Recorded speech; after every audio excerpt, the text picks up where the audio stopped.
Hey, I'm starting off, Shu. Yes. So this is for the first time I'm starting off, and you can tell. Fostering cooperation and cohesion is this workshop for caregivers. Obviously, it's a really important topic to dive into, and we'll start with our introductions. And with me first, I won't read all of this stuff.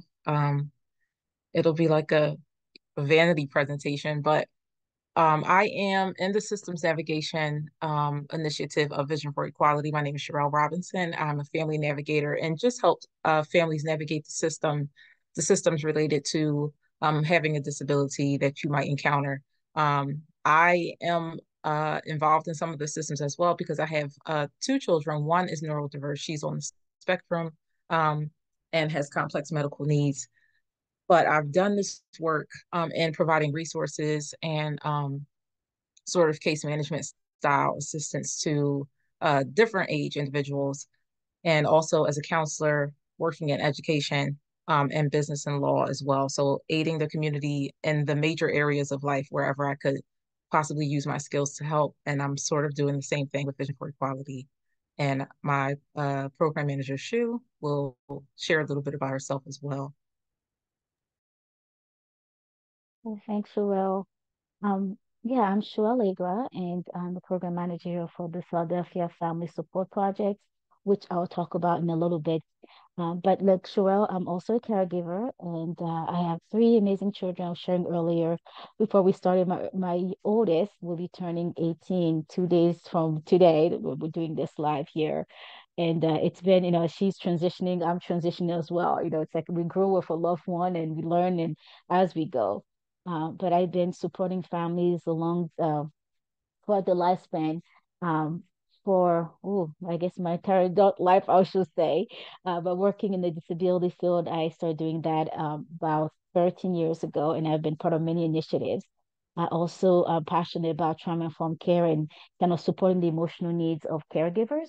And so it's good. I enjoy what I do here at Vision because I'm able to, utilize different things I've learned along the way, whether it's, through education or through just life experience and partner with lovely people like Sherelle and the rest of the team here to support our caregivers. And this is our agenda for today. So we did some introductions already, and we're going to look at a little bit about, I want to talk about these projects that I mentioned. And then as far as our content for today, for the topic itself, we're going to look at what, fostering cooperation and cohesion looks like, how your family can be transformed by the strategies and practices that we're going to talk about, and then maybe some challenges. I often get called some disconnection among, among loved one or family members. And then we'll touch base on some reminders of how to address those challenging moments, and then at the end kind of bring it all to a close per se by how you build bridges and use some tailored communication to and to achieve that cohesion in the house among everyone. So if you're new to Vision for Quality, we are a nonprofit headquartered in Philly, but supporting families across PA and beyond. And Vision for Equality been existing for 3 decades now, supporting people with intellectual, developmental disabilities, and autism and their caregivers. And majority of staff here, if not all of them, are either caregivers or people who are impacted by disability in some way. So it's very a real family community here per se, build that community because we live it, and it's nice to be able to find the community that we need and also support others who need the support. And so the three projects that our department is under, so the Philadelphia Family Support Projects is the department that Sherelle and I and a few others are part of. We have three projects under those under our department. So the first one is a system navigation where we'll literally pair caregivers with another caregivers who's on staff here with us and help them do just that, navigate the system. So whether it's finding child care centers, finding home care staff or DSPs, direct service professionals, or it's getting help to put a ramp in, getting help to get a wheelchair even, finding doctors in the community, signing up for school, and finding appropriate setting for school that that's best beneficial for the individual. So we do all of that. Sometimes just finding a food stamp in your community, a food pantry in your community, diaper bank in your community. And so it, you know, with that, it's not just we connect the families with support, but then we mentor them so that they can do that for themselves moving forward. You know, I think caregiving can be a very isolating journey. And for the system navigation, we cannot break those barriers. So families actually feel connected, feel supported, and and so that isolation goes down, right? Just because you know someone else is walking with you on that journey. The next project that we have is a trauma informed care project, which is the project that house these workshops that we do. And one of the things we do for this, the overarching goal, if you want, for that project is to address the care emotional needs for caregivers and reducing stress and preventing trauma. And when trauma really happened, like we talk about psychological trauma here, and then it's supporting caregivers and their family to be able to recover from it. So we do a lot of workshops like these where we address common stressors for caregivers and how to give strategies how to deal with it, how to cope with it. And then we also do, like today, for example, it's looking at maybe it's not one specific stressor, but how can we create a more peaceful home for say like last month we did how to create a more therapeutic home, like different things we can do around the house that create calm and ease for everyone. And this one was more focused today, focused more on relationship, how we support one another so that there's more collaboration and cohesion in the home. And that as a result reduces everyone's stress, right? Everybody's well-being is will be enhanced as a result. But we also then do is to have a support group. It's also virtual. It happens twice a month. If you really sign up for a workshop here, so you'll be able to get the flyers for our next workshops coming up in the support groups coming up in May, but also the workshops that we'll be having in May. The other thing we do for that trauma informed care, the last thing I want to mention is when family members just need a listening ear, you can reach out to us and talk to someone who's been there, gets it, and can support you. But when it's beyond that and you might need clinical help, there's no shame in it. I've been there, done that, got the support, and I still need it sometimes. We can also connect you with a psychotherapist. There's someone who can actually then help you more on the clinical level and support your emotional needs that way. The last one is the baby of the three projects, which is literally addresses supports babies and their families. We target families of young children, so between the ages of 0 and 5. And this project is pretty much a combination of the system navigation project that I mentioned and the trauma informed care project, but tailored to families with children between the 0 to 5. Because and with that, it's helping families when they get that new diagnosis. What do I do? Where do I go from here? What's next? Right? What are all these new acronyms that alphabet soup or that we get thrown into, and also just helping them create that vision for the loved one and and giving assuming presuming competence and giving them hope and helping them see that the diagnosis is not the end of the world, right? That the loved one can still have a full life in spite of whatever labels are coming, and we help them connect to find those resources and also address the grief and the stress that comes with becoming a new caregiver. So now I'm going to pass it to Sherelle. We're going to dig deeper about fostering cooperation and cohesion. I was about to make the number one Zoom mistake of talking while muted. So we're going to jump into fostering cooperation and cohesion and why it's even important.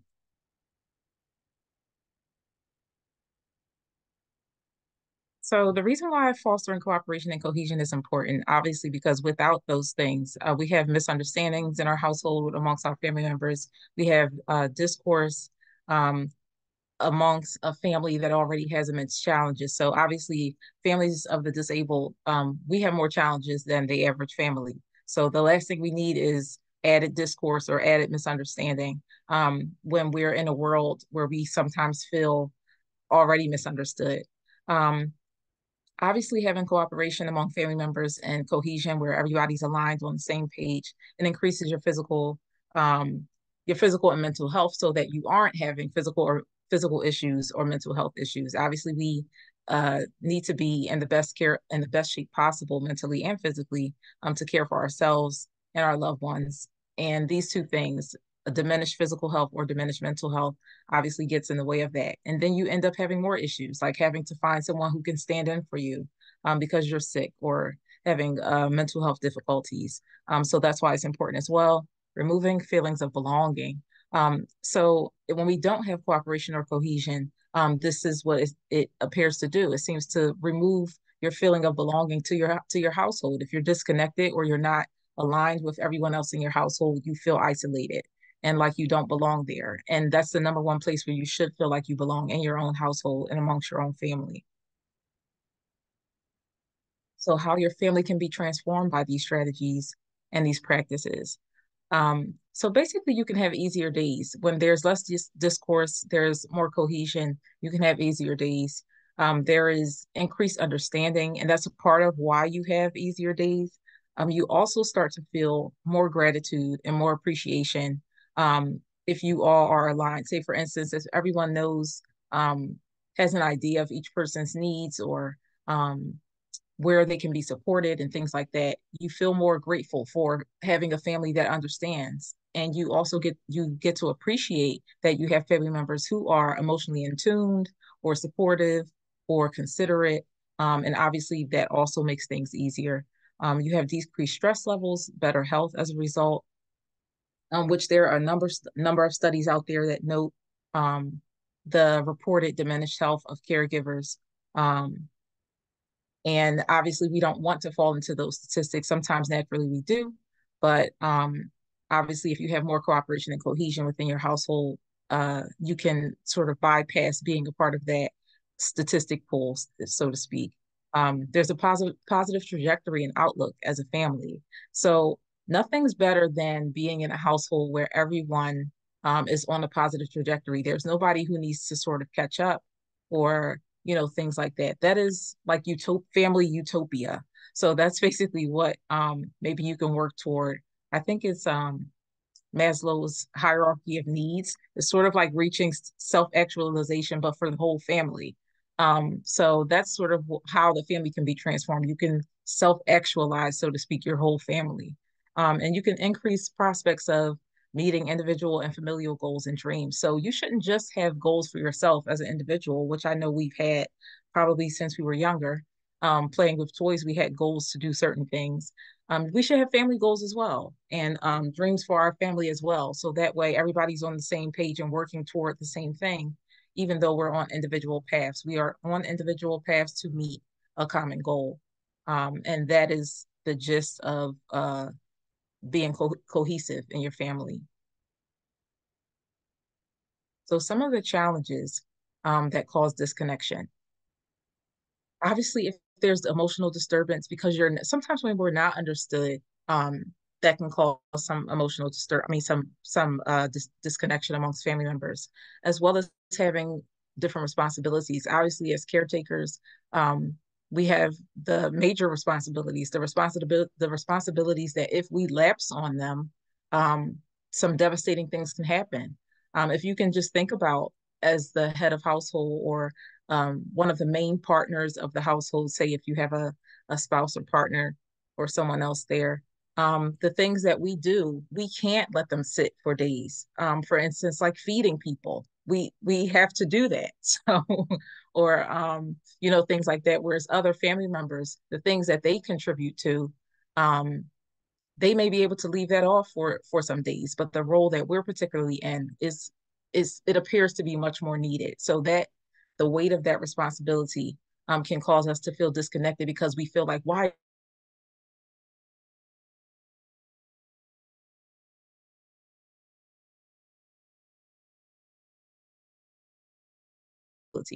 has been of the same situation. So obviously having five different interpretations of one situation can make it feel chaotic. That's like all of us writing our own recipe for a pumpkin pie and then trying to come into the kitchen and make one.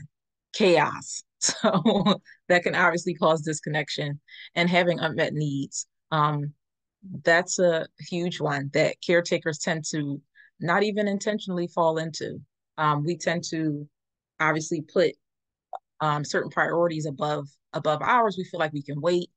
We feel like we can sort of handle a lot of things because we've demonstrated that we can. So sometimes we take advantage of that ourselves, um, and our needs become unmet. So I'll say, for instance, with my daughter who's on the spectrum, it was so long before I saw different specialists. And it wasn't a good thing, but it was so long before I saw a certain specialist because I was so focused on the fact that like every other month it seemed like she had a new diagnosis and there was like a new fire to be put out.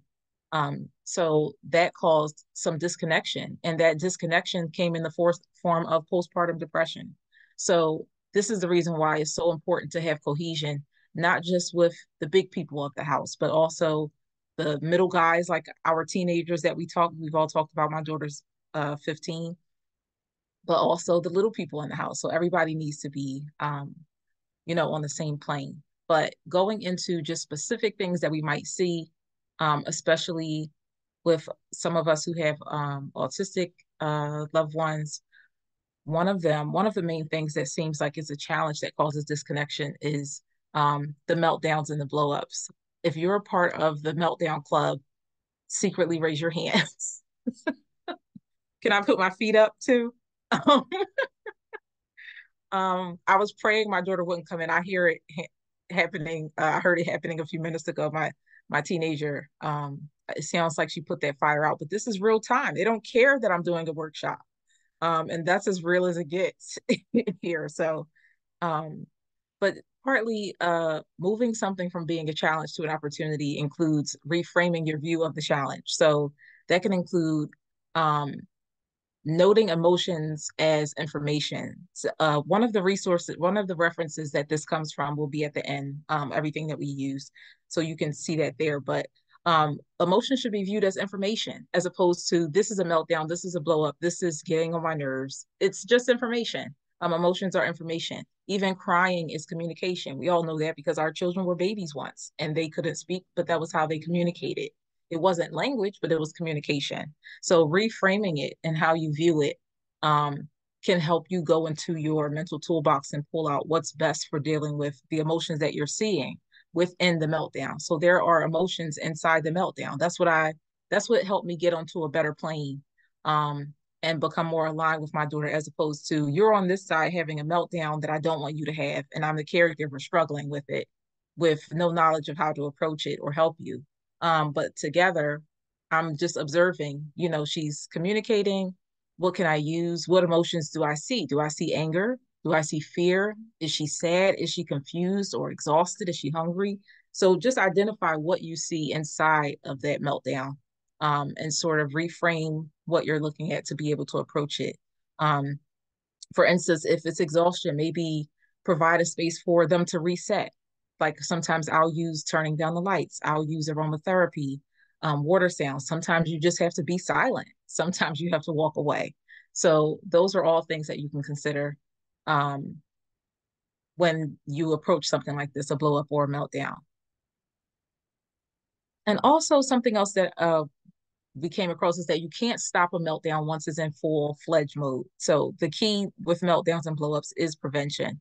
And a lot of that is just being aware, uh, being on the same plane, being like I said, reframing it. Because if you are just agitated, you won't be tapped into what emotions they're feeling. You'll just want to get away from it or want it to just stop.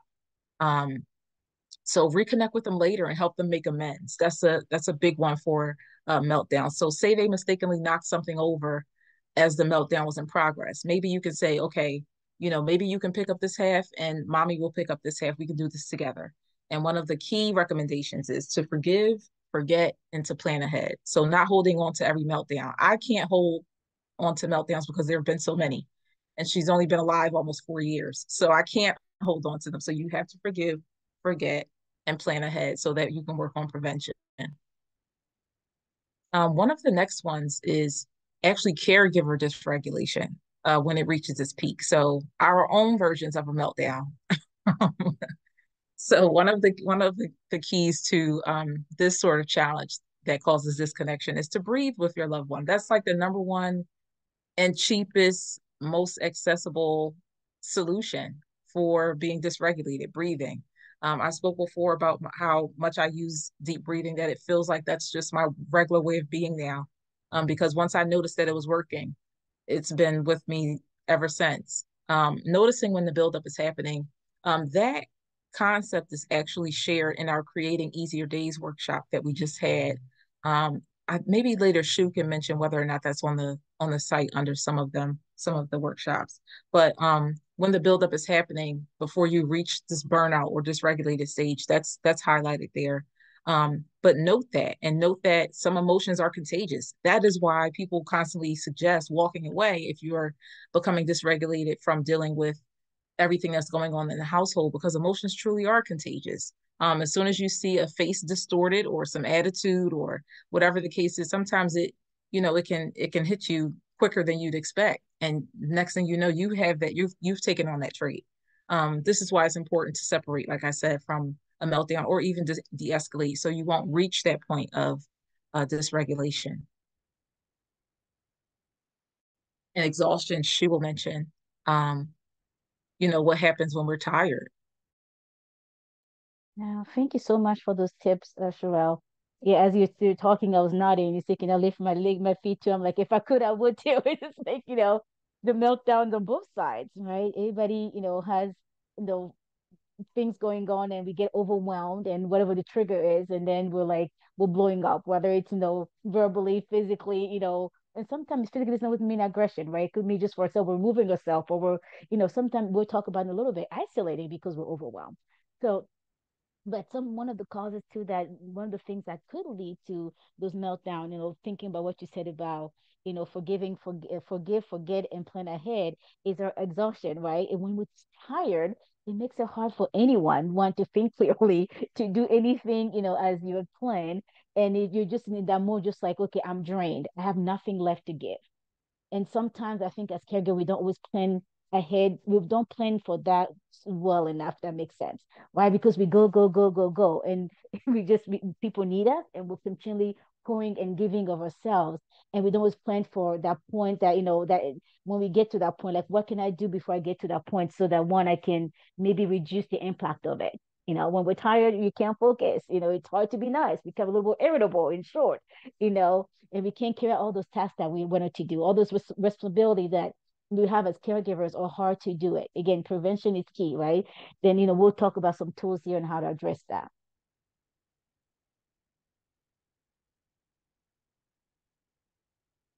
And then the next thing here, one, in addition to the exhaustion, is our fears, right? And I don't know about you, but I believe most caregivers, if not all caregivers, we have those moments, that those days, those nights, I even say, where we literally will wake up in the middle of the night because of things that we're afraid of, right? All the what ifs, what will happen if X, Y, and Z, if I'm no longer here? That's no whole new topic for new workshop. And the Peer Family Network here at Vision for Quality does a good job with planning, helping families, plan for the future. But there's fears. What if, the paid staff doesn't show up, and I still have a job to maintain? I still have to go to work, or it's in home or outside of my home. What if, things don't get better, right? What if, we're working on this trajectory of, all these OT or PT goals, and we're not meeting that, right?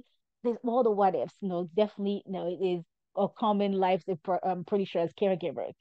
But unless we kind of challenge those fears, we're going to continue to kind of be in that cycle where we feel disconnected from ourselves, because it's hard to enjoy the present when I'm always focused in the future, right? And there's actually a saying in psychology that says, if you focus too much in your past, it can cause depression. If you focus too much in your future, it causes anxiety, right? So being present is all that we can control right now. Yes, it's good to plan ahead, but then bring yourself back to the here and now, and kind of deal with what's happening right now, and use that then to help you plan. Planning is good, but also when you're planning, you're kind of taking that power back, right? And like, instead of focusing too much on what, if things fail per se, it's more like, what can I put in place, so that in the eventuality that things don't go as I intended to, as I want to, so that I still kind of keep that, myself regulated, my loved one regulated, and the whole family collaborating together, right? So, planning ahead for your own fears is important, but then reaching out for support. We talked about earlier about the support groups that we have here, and Vision for Quality as an organization has many, many, many programs here. And if you have not been on the website yet, I encourage you to go visionforquality.org, and you'll see all the programs and supports we have there available for you and your loved one, so then you can start addressing those fears. Back to Sherelle. Okay, going to insecurity. And this we when we think of insecurity, we think of insecurity in form of um, physical confidence and things like that, but more so insecurity in your role as a caregiver, especially if you are a new caregiver or this is your first time around, or even so, even if you've been winging it for years, you feel most moms feel like we've been winging it. Um, and then later, as children change, or your loved one, even if it's an older loved one, everyone changes year after year. So sometimes what we thought we knew isn't working, and that makes you feel insecure. That can make you feel like uh, feel a little bit resentful, and resentment usually does cause some disconnection as well. Um, but the key to feeling confident is to address what's actually in front of you, just like Shu said, not going too far in the future and not going too far behind you, but what's right in front of you. Love the child, the parent, the whoever you're caring for. Love the person that's in front of you that you already have, not a preferred future version in your mind, because that's where you sort of start thinking, can I handle dealing with that? So just deal with what's in front of you. And if your skill set or the limitations of your skill set makes you insecure, use resources to fill in the gaps. Just like Shu mentioned, the website, we're here as peer supports. Find your tribe, your community. Um, Also, even just using basic things to address insecurity, like affirmations or meditating to release whatever it is that you're ruminating about or focusing on. Um, Using those things are also helpful in quelling insecurity, but also using encouragement versus praising. That helps with addressing insecurity in your loved one. So even if it's a young child, older person, teenager, I'll get into the specifics about what is the difference because they both sound the same. When I originally before I did this, I was thinking about encouragement and praise being used interchangeably, honestly. So just identifying the difference um, can actually help you address or prevent some insecurity in your loved one, especially um, teenagers or adolescents or children who are in a space of everybody's opinion matters right now and at their developmental stage. So you want to protect them from harmful insecurity. And a way that you can do that is through using encouragement over um, praising. So the example that I was going to give to um, I identify the differences. Encouragement focuses on the tasks, so more so that you can complete this task moving forward. It speaks to the effort as opposed to the result. So, for instance, if you're praising, you're saying, um, you're so smart. So you think that I have to be smart, I have to perform something or complete a task in order to get this validation from my parent or my loved one. Whereas, so that makes it conditional. The praise makes it conditional. Whereas if you're just encouraging someone to keep going or to add one more step or to make an effort or to take an initiative, they haven't had to really perform something or reach a basically reach like a finalized version of whatever it is that they're doing in order for you to provide them encouragement. So that's sort of the difference, like what the expectation is creates the difference between encouragement and praise. So the biggest takeaway with encouragement, you're focusing on the task and it's unconditional. It's not like I'm not praising you until you get an A on the test. Um, that that is encouragement, whereas praise would be conditional. Once you get an A, I'll tell you that you're smart. So that's what you want to stay away from if we want to make sure that we're not fostering harmful insecurity amongst our loved ones and even with ourselves. So down to power struggles. I think Shu takes this. Challenges Yeah. that cause disconnection. Yes. Oh, we were talking earlier just about how I was sharing how my daughter is turning 18 and thinks she's all grown, which I want her to have as much independence as she can and encourage that for all my children. But I also realized that that requires me to relinquish some control, right? And I know for people with disability, which I identify as a person with disability myself, there's so many things, or there are things that we we know we might not be able to do. So the things that we can do for ourselves, we want to hold on to as close as we can, right? And so that because as human beings, all of us, want control. Think about, I didn't know I had control issue until people start deciding where I go, when I go there, what I eat, and I'm like, oh, yeah, I guess I do have control issues. But I realized that's it's just a human, it's human nature, right? To want to be in charge of your own lives, and so when someone kind of, steps and sort of take over, it creates those power struggles. And I know as caregivers, our intentions are often, if not always, should and are for many of us are to support.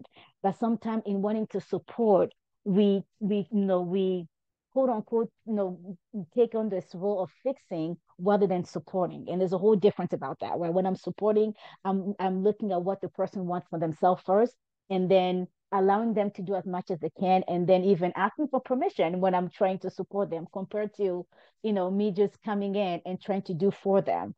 So in the reverse of that, in supporting, in fixing, we try to do for people. In supporting, we do with people, right? And so we can have that partnership per se. So when those power struggles also start at home, sometimes just between parents and caregivers and loved ones, it's natural. Like that happens to any family. Like I don't know any family who, with disability or not, who doesn't have power struggles, right? But when it happens, it's good for all of us to remember to address those in a calm, no, calmly, right? And taking care of ourselves first, so that we can regulate, right? Self-regulate yourself first, so that you can then support your loved ones, support the family member and what they need, and recognizing some of the things we talked about here. I sure was talking about unmet needs. And often people, we get into these tensions, not because we're necessarily mad, quote unquote, but because we have needs that are not being met. And same thing even for meltdown. A lot of them, if not most of them, are a response of unmet needs. So maybe going looking beyond what the person is doing or saying, and trying to identify what do they need right now, what need or needs have not been met, and how can we support those needs, so that again we give control back, again while supporting. But calm, calm, calm as much as you can. And if it's not a crisis, it's something that sometimes we have to step away and allow just each person, each party, to de-escalate first, and before we address the problem. I often say the saying in our house is like, not every problem is a crisis. But of course, with my with my loved one who don't always have the notion of time, it's like, no, the shoe dropped right now, physically dropped. That means we cannot going to wear that shoe anymore. Oh, now we know we have to go buy a new pair of shoes. No, we're gonna pick it up, wipe it up, and you can wear it again. You know, but even using those quiet times, those calm times, and to actually turn those incidents into a teaching moment. But like Sherelle said, that maybe not in the middle of the meltdown, right? Because that's not going to help. They're not in the brain state where they can process new information per se. So we want to wait until people are calm, then we back to preparing, right?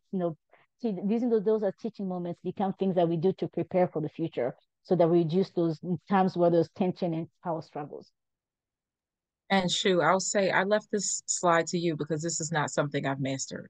Um, I am still I'm in the toddler phase, so there's definitely the start of power struggles here. And she's totally different from my first child, who I didn't have power struggles with. So I'm just like, I'll leave it to someone who has older teenagers who knows already. Yeah, yeah.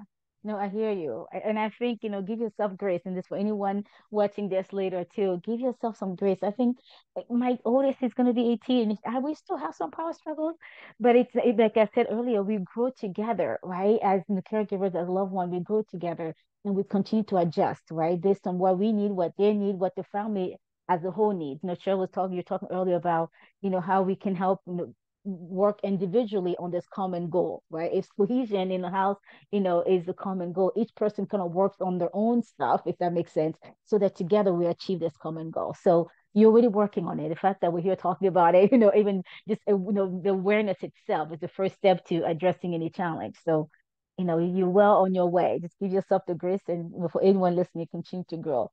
But the next one we're going to talk about here is isolation. I mentioned earlier, sometimes this becomes, in the a result of us feeling overwhelmed, right? It's like I'm just gonna shut down. I can't take anything else right now. And I've been there. We were shutting my door, hiding in the bathroom. And just recently to sometimes, it gets to the point where it's, deeper than just needing 5 minutes. I read a post on Facebook this week about a caregiver that just said, I cannot do it. I just cannot do it anymore because of, the challenges we have at home. And I am so drained. I shut down. I don't talk to anybody else. When I came and talked to my own child that I love, but I came and take care of them because burnout is real for us caregivers. Right. So back to that prevention, right? If we're more intentional about meeting, having our own needs met and supporting the needs of a loved one and seeking support, it helps us to not get to the point where burnout that we have to isolate. But so sometimes we isolate just because we need to, we feel like, we can't take one more thing and we need that quiet space.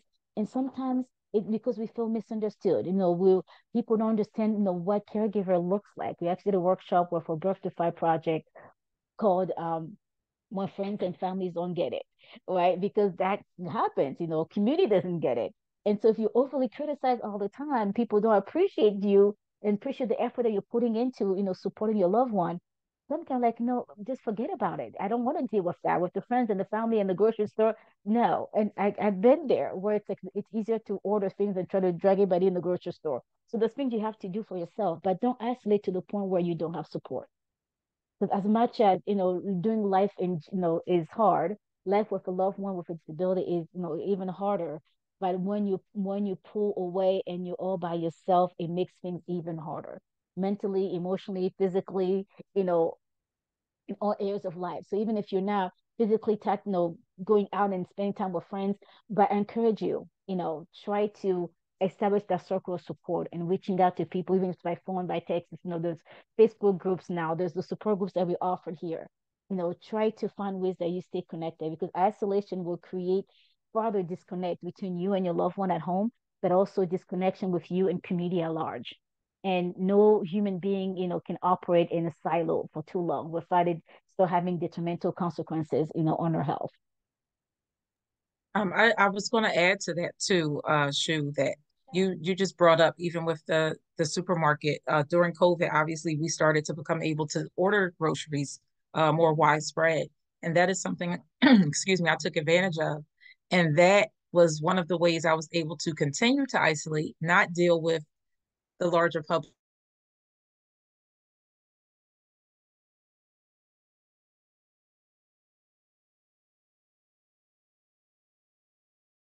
you any mind, but you one who might run into cases. And because this was new, this caregiver journey for a child on the spectrum and with health issues was particularly, excuse me, new.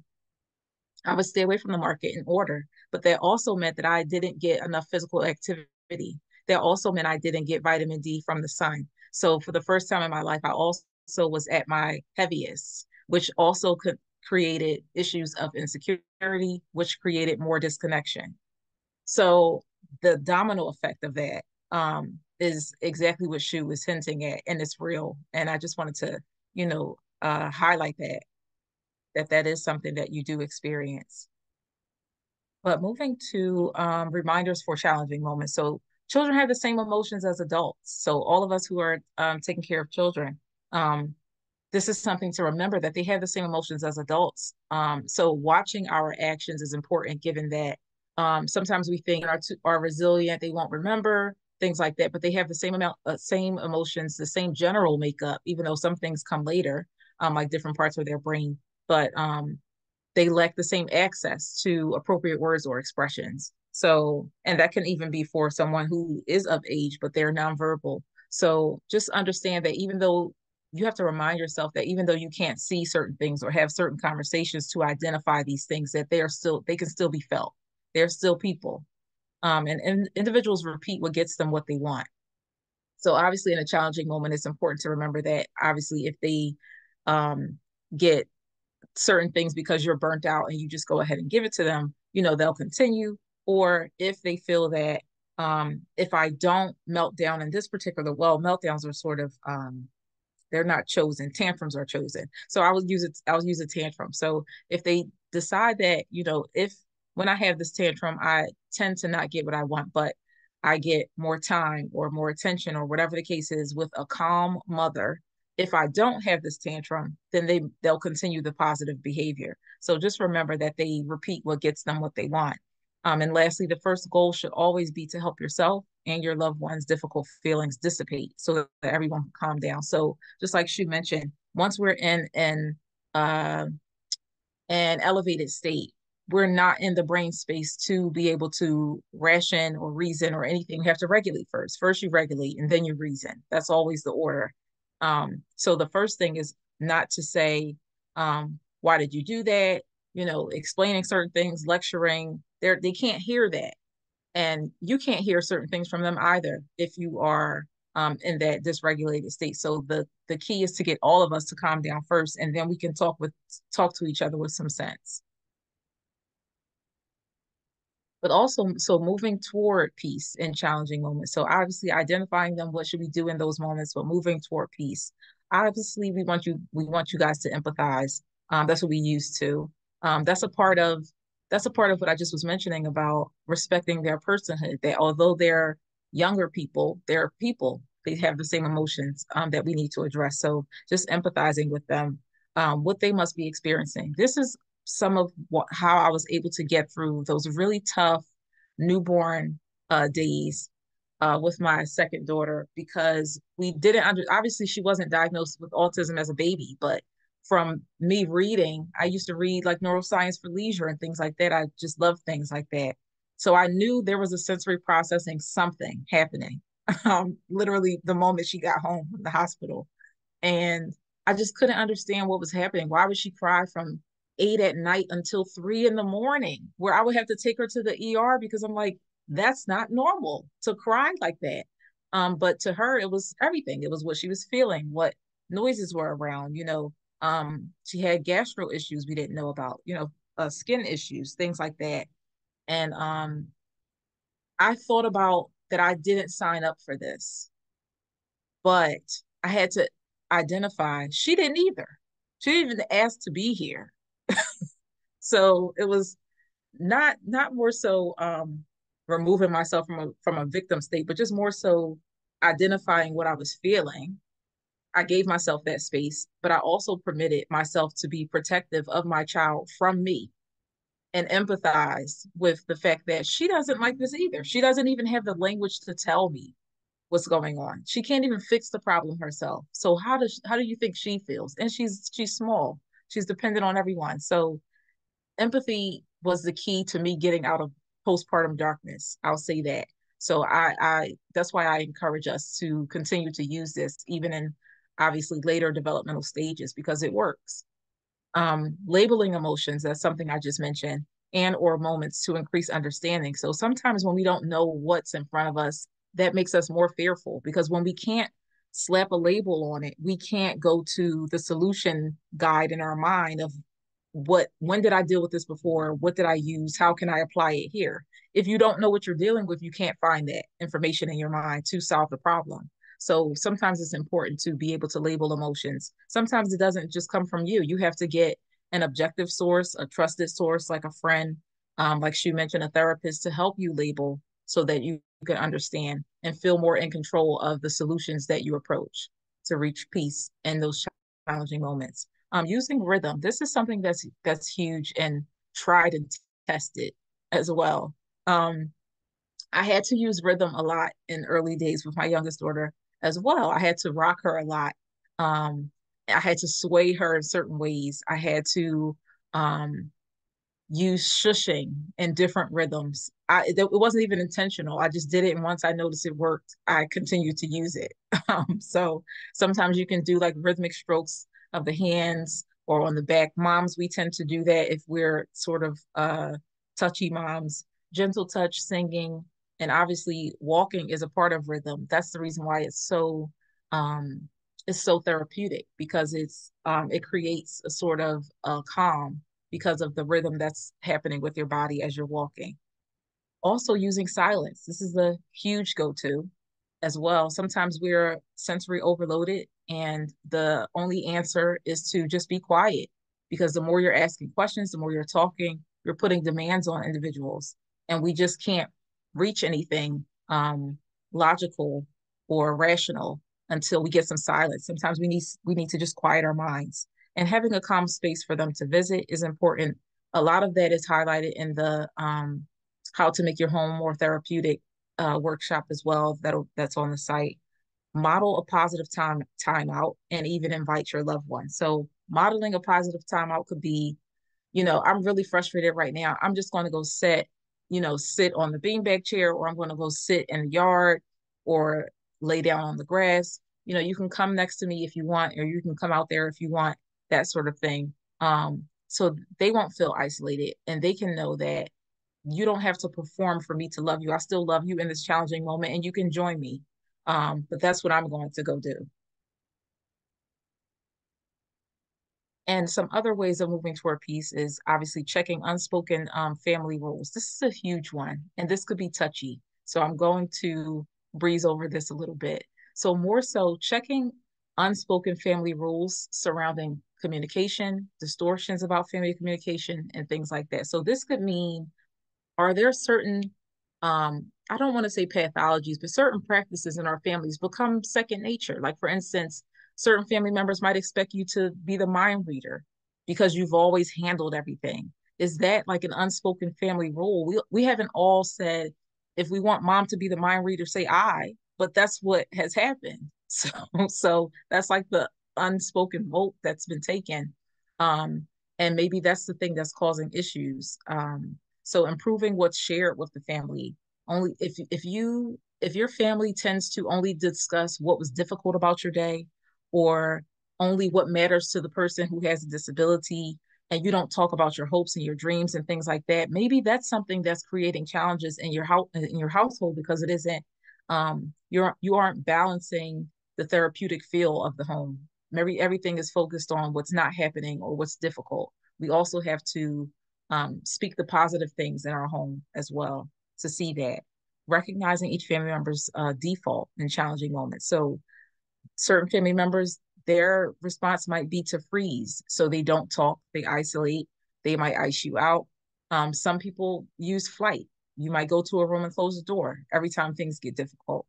Some people might fawn, where they're becoming a people pleaser. You don't want them to be upset with you, so you start doing everything for them. So just recognizing each family member's default in challenging moments, and um, trying to shift those into a more healthy direction. Improving what is shared, like I just mentioned, and substituting yes for no. So that means, for instance, I use this a lot. It doesn't work yet, but I'm going to keep practicing. So my daughter might ask, can I have 3 lollipops? I want 3 orange lollipops. And she's like, bouncing off the walls with a half of a lollipop. So I usually say no, like I want to ask her, are you crazy? But I'll say, yes, maybe tomorrow you can have another lollipop. Maybe you can have one today, and maybe you can have another lollipop tomorrow. I'm not sure about 3. So I won't say no, but I'll say yes, using it in a different way, because it's very triggering for a younger person to hear no constantly. Sometimes that's why they get into their no phase and everything is no to you. And be specific. Be specific about what you need. So being specific about what you need, and being specific about what you're asking for, your expectations, that can actually help, because when there isn't clarity, there's confusion. And that typically creates issues as well, or disconnection or frustration. And I'll go through some of this a little bit quickly too. Whereas fostering cooperation, the last piece, building a bridge between yourself and your disabled loved one or loved ones. As she mentioned, she has 3 children on the spectrum. So allowing time for regulation. We actually people can't do better until they feel better. So the only way, like we talked about, being in that brain space, you can't finesse it into anything. This is just the way humans are wired. We need that first. That's the first prerequisite. Just like we can't um, come from our mothers as an adult. You have to be an infant first. This is the first thing that has to happen. You have to be regulated. So people can listen more and make better decisions when they're regulated. So think connection before correction. Create or build moments of connection. So this has to be deliberate. Um, a lot of the time when we're just going about our day, going about the ins and outs of our to-do lists and who's calling and calendaring things and scheduling, we don't have moments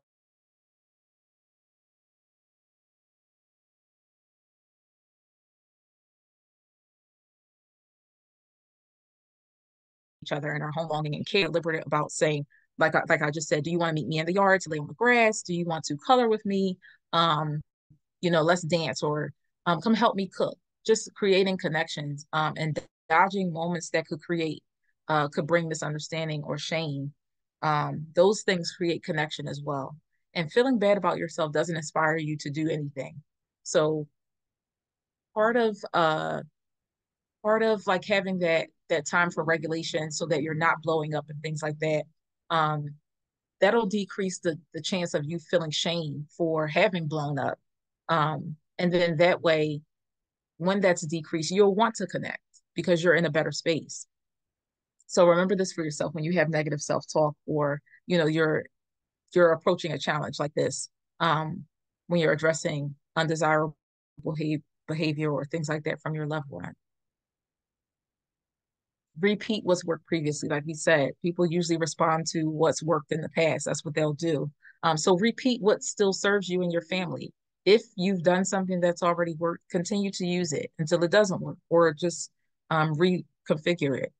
Visualize moments where you saw eye to eye. So if you just sit back right now and if you think about where were times where it just seemed like things kind of fell into place, or you feared it would be the worst meltdown or the worst circumstance, you guys did something together and it just seemed to work. Just think about what made those things work and try to repeat that. And another way to build a bridge between you and your loved one is to allow space for agency and autonomy. That's what Shu just was talking about. Individuals have to practice in order to become good at something. So if you're constantly taking the opportunity from them to have some independence or some agency, um, it doesn't do them justice. It doesn't do you justice either because it doesn't give you the opportunity to practice taking a rest. So if we've been the one to constantly do everything, we feel like we have to be the ones to do everything. Our brain is now wired to feel that way because we've practiced that. So we have to practice delegating and taking a break so that our bodies can naturally go into, okay, this is the time when I need to take a break. And I feel good about taking a break. So I'm going to take a break. Um, that's important on both sides. If we remove, like I said, if we remove our ability to practice something because we want to take over, um, or because we take over when they're allowed to cry and cope, try things out for themselves, they never get a chance to become good at that skill or facing that experience. So for instance, my mother used to always say, "Oh, I'm just going to give it to her, but just as long as she doesn't cry." So that doesn't help my mother build skills for dealing with my daughter when she cries about something. She's going to cry. She has to practice how to regulate her emotions after she's been upset or frustrated. And if you want to spend so much time with her, you have to learn to deal with that either. But you're not practicing that because you're trying to prevent her from having this natural reaction. So it literally works for all of the generations. And I highly recommend it. And this is, I think, one of the last slides too. Um, Fostering cooperation and cohesion by deciding what your bridge will be made of. This is critically important. Um, we all have the we all have the right to decide what our family bridge will be made from. Is it going to be made from bricks? I hope you guys can't hear what's outside, but you typically can decide is it going to be made from strong bricks? Is it going to be made from, say, colorful styrofoam? What is it going to be made from? So you get to decide what you're going to add to your family by what you're practicing. So, for instance, moralizing is when you say, don't do that because good girls don't do that, or good boys don't do that. That usually isn't helpful, but this is something that some people add into their family bridge and it becomes a part of the family fabric of communicating and their way of being and how they see things, how they see their behavior. Um, so adding pride or compliments or having joint problem solving. These are positive things that you want to be a part of your family bridge. Um, and you get to decide that. So that's something to consider. But a quote from Brene Brown is any belonging that asks us to betray ourselves is not true belonging. So this is something we want to remember for ourselves and our loved ones, where, for instance, if you have a family where your child has to mask their symptoms in order to be accepted in that space. That isn't belonging. So it's important for us to create a space where they can do what they need to do, like STEM, if they need to do that. So this is important for that. And also, if you have to be in a space, say with family or friends, where you can't express your plight as a caregiver or your unique struggle, that isn't belonging either. And because that's sort of asking you to tamper down what you are or what you need. So that's asking you to betray yourself in a sense in order to belong. So that's not true belonging. And these are some of the ways to excuse me, use tailored communication. Obviously, a positivity sandwich, self-disclosure. Sometimes if you tell your child, for instance, if they've made a mistake, maybe share a time when you've made a mistake and say, sometimes it's hard to do everything and not make any mistakes whatsoever. Um, so building that connection with self-disclosure, using open-ended questions, being consistent in what you do, having that joint problem solving, like I said, that's really important. Those are all really important things. And warning language, that's another one where you might let the person know what's coming up so that they are more aware and not surprised by something spontaneous. That's being considerate. That's having connection and cohesion. You're on the same plane with them, even though you're in a different skin, so to speak. And recognize who you're communicating with. Is extra empathy necessary? Is an altered state at play? For instance, are they on medication that causes them to be a little bit loopy or a little bit agitated? Consider developmental level. Are they, say, under that 30 years old mark where the prefrontal cortex isn't fully formed? So the front of your brain that helps you make good decisions. They're not at the state where they can think in a sophisticated way like we want them to. You have to consider that. You have to consider, is pain playing a role? For instance, are you more agitated because you've taken medicine that's not working for your joint pain? Are you sensory overloaded? All of these things are considerations to take into account. And Shu will close us out with some final thoughts. Thank you so much, Shara. Those are really great tips there. And my final thought that I want to leave you with is that the family can go through the exact same experience and still experience it differently. You can have the same, maybe it's the light going out for some reason, or it's a water spill, or, or the OT or PT comes in late, or maybe whoever's supposed to come and take them out to an activity doesn't show up, right? It might be one singular incident, but everyone experiences it differently. So give yourself grace as you're going through these things that might cause some disconnection between you and your loved one, but also extend that grace, to them, to everyone in your family, and not be so judgmental of how they're experiencing life, right? Because there's so many things that goes into that. But the last quote here, I love the one from Brene Brown, by the way, that she's one of my virtual mentors per se. I love her books and her work and so forth. But the next quote we're going to leave you with, next and last, is love does not dominate; it cultivates. So let that sink in, right? And cultivate hope and respect and peace and home. That's what love does. So as we deal with those power struggles and try to find cohesion in the house, may love be your guiding force.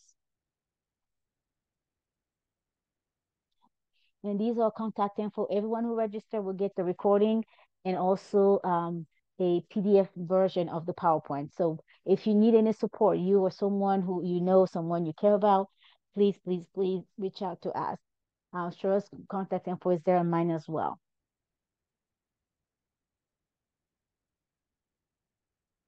And these are And these just the references there. yeah, references that we use here. So we'll Mhm. stop here, and then anyone who's present, if you have any questions, please feel free to ask away.